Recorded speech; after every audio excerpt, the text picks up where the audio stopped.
So I am with Midwest Grass and Forage out of Macomb, Illinois, and we are a small seed supplier working in forages and cover crops with producers in our dealer network around Illinois and the other I-states.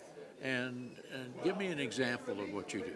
So throughout our area and our dealer network, we help farmers to find forages and cover crop seed that fit their operation.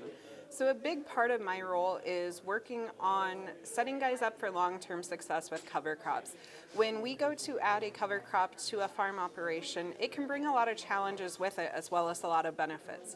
So we work with producers to help them get set up to be successful with those cover crops by developing a plan that may minimize some risk and really fit the goals to tailor it to their farm so that they can start seeing benefit to implement those conservation practices on more acres and maintain or increase their level of profitability. And what's inside you that drives you to do all this? So I grew up always wanting to be an agronomist, following my dad around in the fields from a young age. And I started in the corn and soybean world. And in 2015, my family had the opportunity to buy Midwest Grass and Forage. And at first I wasn't real sure about it. It was kind of a way for me to get moved back home, which was the end goal and everything like that. But as soon as we got it bought, I fell in love with it. It's different. It challenges me in a way that corn and soybeans maybe didn't. Taking one product that we deal with on the cover crop or the forage side, there's so many different ways that it can be applied. And there's so few people in the ag industry who truly understand either forages or cover crops and know how to position them and place them. So I really enjoy the challenges with it. Within my role, I get to do a lot of different things, from ordering product and sourcing products for our growers from all over the world and across the country, to working on marketing plans and developing social media, and doing a lot of public speaking, some outreach, some training, and really helping to get to educate large scale. I do a lot of train the trainers, but my favorite days are still when I get to get out on the farm one-on-one with producers and see what they're doing and what's working out in their fields, or in some cases, unfortunately, what's not working and where we need to make changes. And that's a great comment.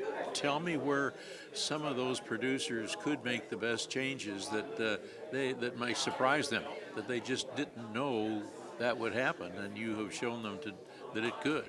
Absolutely. I mean, cover crops are not easy. I would be lying if I sat here and said they were. But for those who are committed and give them 3 to 5 years, the difference is day and night.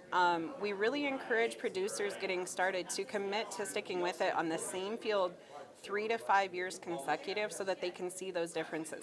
The changes we've made in our soil in the last 100 years did not happen overnight. Therefore, to get some organic matter and things like that rebuilt, it's not just a one-year solution. But where we've had cover crops for 3+ years, we are just seeing a major difference in some soil structure. You can tell there's a lot more biological activity in it.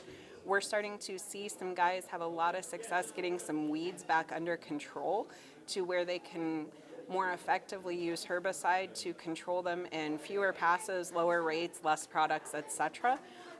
It really depends on each operation and what their goals are, but so many times we are able to come up with a plan to address a few of their concerns, ranging from just increasing their organic matter so that they can reduce some fertilizer needs, to reducing erosion, suppressing weeds, getting extra grazing value. Depending on what each farm wants, there's a lot of opportunity. What have I not asked about that you would like people to know about what you have done and achieved? Sure.